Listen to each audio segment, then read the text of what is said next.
بابے نے لمبا سا سانس لیا اور بولا، کاکا تم چاہتے کیا ہو؟ میں نے عرض کیا، کیا آپ کو واقعی سونا بنانا آتا ہے؟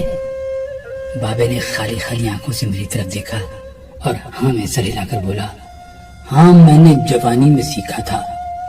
میں نے عرض کیا، کیا آپ مجھے یہ نسخہ سکھا سکتے ہیں؟ بابے نے غور سے میری طرف دیکھا اور پوچھا، تم سیکھ کر کیا کرو گے؟ میں نے عرض کیا، میں دولت مند ہو جاؤں گا۔ بابے نے قہقہ لگایا، وہ ہنستا رہا، دیر تک ہنستا رہا، یہاں تک کہ اس کا دم ٹوٹ گیا اور اسے کھانسی کا شدید دورہ پڑ گیا۔ وہ کھانستے کھانستے دورہ ہوا اور تقریباً بے حالی کے عالم میں دیر تک اپنے ہی پاؤں پر گرا رہا۔ وہ پھر کھانستے کھانستے سیدھا ہوا اور پوچھا، تم دولت مند ہو کر کیا کرو گے؟ میں نے جواب دیا، میں دنیا بھر کی نعمتیں خریدوں گا۔ اس نے پوچھا، نعمتیں خرید کر کیا کرو گے؟ میں نے جواب دیا، میں خوش ہوں گا، مجھے سکون ملے گا۔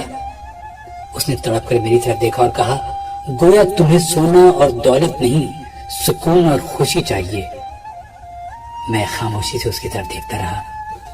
اس نے مجھے جھنجھوڑا اور پوچھا، کیا تم دراصل سکون اور خوشی کی تلاش میں ہو؟ میں اس وقت نوجوان تھا اور میں دنیا کے ہر نوجوان کی طرح دولت کو خوشی اور سکون سے زیادہ اہمیت دیتا تھا، مگر بابے نے مجھے کنفیوز کر دیا تھا اور میں نے اسی کنفیوژن میں ہاں میں سر ہلا دیا۔ بابے نے ایک اور لمبا قہقہ لگایا اور اس قہقہ کا ایک اختتام بھی کھانسی پر ہوا۔ وہ دم سنبھالتے ہوئے بولا، کاکا میں تمہیں سونے کے بجائے انسان کو بندہ بنانے کا طریقہ کیوں نہ سکھا دوں؟ میں تمہیں دولت مند کے بجائے پرسکون اور خوش رہنے کا گر کیوں نہ سکھا دوں؟ میں خاموشی سے اس کی طرف دیکھتا رہا۔ وہ بولا، انسان کی خواہشیں جب تک اس کے وجود اور اس کی عمر سے لمبی رہتی ہیں، یہ اس وقت تک انسان رہتا ہے۔ تم اپنی خواہشوں کو اپنی عمر اور اپنے وجود سے چھوٹا کر لو، تم خوشی بھی پا جاؤ گے اور سکون بھی، اور جب خوشی اور سکون پا جاؤ گے تو انسان سے بندے بن جاؤ گے۔ مجھے بابے کی بات سمجھ نہ آئی۔ بابے نے میرے چہرے پر لکھی تشکیق پڑھ لی۔ وہ بولا، تم قرآن مجید میں پڑھو، اللہ تعالیٰ خواہشوں میں لتھڑے لوگوں کو انسان کہتا ہے اور اپنی محبت میں رنگے خواہشوں سے آزاد لوگوں کو بندہ۔ بابے نے اس کے بعد کامران کی 12 دری کی طرف اشارہ کیا اور بولا، اس کو بنانے والا بھی انسان تھا، وہ اپنی عمر سے لمبی اور مضبوط عمارت بنانے کے خبر میں مبتلا تھا۔ وہ پوری زندگی دولت بھی جمع کرتا رہا، مگر اس دولت اور عمارت نے اسے سکون اور خوشی نہ دی۔ خوش میں ہوں اس دولت مند کی گری پڑی 12 دری میں برستی بارش میں بے امان بیٹھ کر۔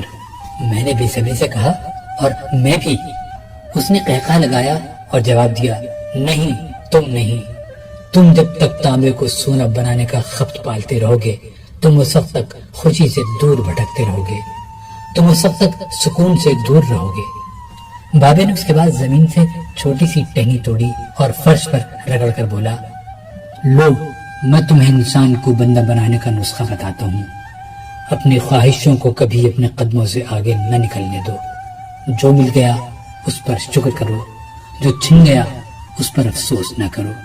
جو مانگ لے اس کو دے دو، جو بھول جائے اسے بھول جاؤ۔ دنیا میں بے سامان آئے تھے، بے سامان واپس جاؤ گے۔ سامان جمع نہ کرو، ہجوم سے پرہیز کرو، تنہائی کو ساتھی بناؤ۔ مفتی ہو تب بھی فتویٰ جاری نہ کرو، جسے خدا ڈھیل دے رہا ہو اس کا کبھی احتساب نہ کرو۔ بلا ضرورت سچ فساد ہوتا ہے، کوئی پوچھے تو سچ بولو، نہ پوچھے تو چپ رہو۔ لوگ لذت ہوتے ہیں اور دنیا کی تمام لذتوں کا انجام برا ہوتا ہے۔ زندگی میں جب خوشی اور سکون کم ہو جائے تو سیر پر نکل جاؤ، تمہیں راستے میں سکون بھی ملے گا اور خوشی بھی۔ دینے میں خوشی ہے، وصول کرنے میں غم۔ دولت کو روکو گے تو خود بھی رک جاؤ گے، چوروں میں رہو گے تو چور ہو جاؤ گے۔ سادھو میں بیٹھو گے تو اندر کا سادھو جاگ جائے گا، اللہ راضی رہے گا تو جگ راضی رہے گا، وہ ناراض ہوگا تو نعمتوں سے خوشبو اڑ جائے گی۔ تم جب عزیزوں، رشتہ داروں، اولاد اور دوستوں سے چڑھنے لگو تو جان لو اللہ تم سے ناراض ہے، اور جب تم اپنے دل میں دشمنوں کے لیے رحم محسوس کرنے لگو تو سمجھ لو تمہارا خالق تم سے راضی ہے، اور ہجرت کرنے والا کبھی گھاٹے میں نہیں رہتا۔ بابے نے ایک لمبی سانس لی، اس نے میری چھتری کھولی، میرے سر پر رکھی اور فرمایا، جاؤ، تم پر رحمتوں کی یہ چھتری آخری سانس تک رہے گی۔ بس ایک چیز کا دھیان رکھنا، کسی کو خود نہ چھوڑنا، دوسرے کو فیصلہ کرنے کا موقع دینا، یہ اللہ کی سنت ہے۔ اللہ کبھی اپنی مخلوق کو تنہا نہیں چھوڑتا، مخلوق اللہ کو چھوڑتی ہے۔ اور دھیان رکھنا، جو جا رہا ہو اسے جانے دینا، مگر جو واپس آ رہا ہو اس پر کبھی اپنا دروازہ بند نہ کرنا، یہ بھی اللہ کی عادت ہے۔ اللہ واپس آنے والوں کے لیے ہمیشہ اپنا دروازہ کھلا رکھتا ہے۔ تم یہ کرتے رہنا، تمہارے دروازے پر میلہ لگا رہے گا۔